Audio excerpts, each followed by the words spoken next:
So I'm Olivier Echak, I'm Director of Creative Services of Canal+.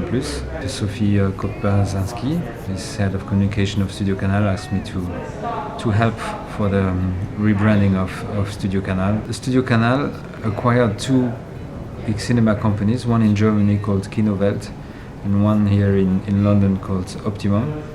And they will all change their brand to become StudioCanal. A cinema ident, we call it a moving logo, that's the name we give to it.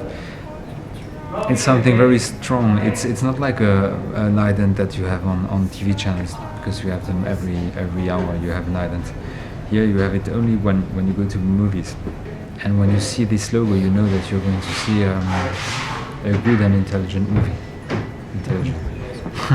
We wanted it to be really European. We didn't want a big 3D thing in the sky like the Americans do. But what is impressive is that what I saw here during the whole day is it is already brilliant before the post-production.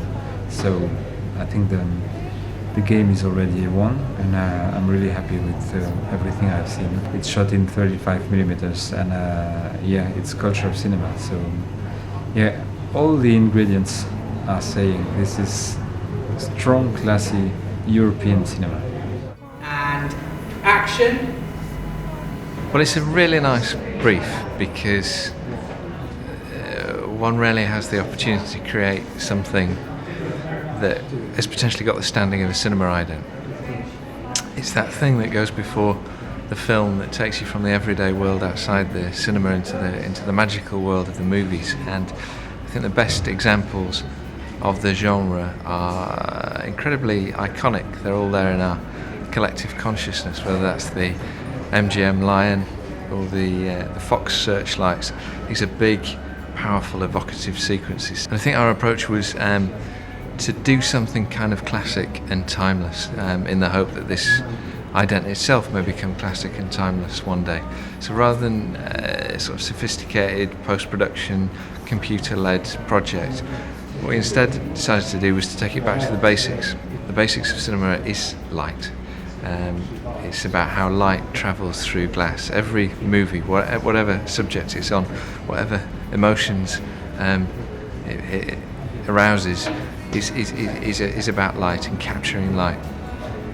So we came up with the idea of building some kind of glass installation. StudioCanal has a library of over 5,000 films, and we wondered if the shards of glass in this installation could represent the many titles that StudioCanal has in its back catalogue.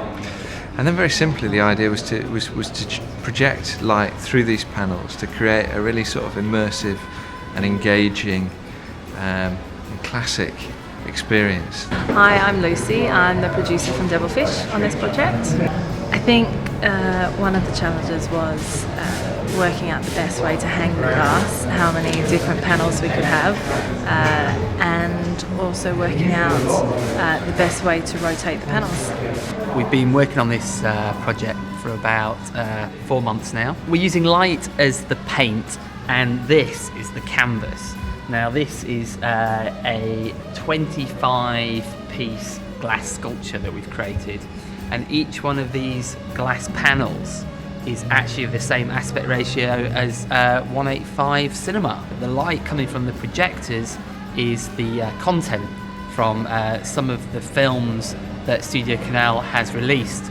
So in this projection behind me, not that you'll notice, but we've used the film Breathless, an old StudioCanal classic. We're using Sammy the Turtle, believe it or not, The Tourist, and Hurt Locker. The mirror and the glass bounces and refracts that projection, and then what we're doing, we're filming the result via a 35mm camera with a whole variety of anamorphic lenses, so we get true anamorphic lens flares in camera. We're going to create a stereoscopic version one in the next couple of months, and it's all good.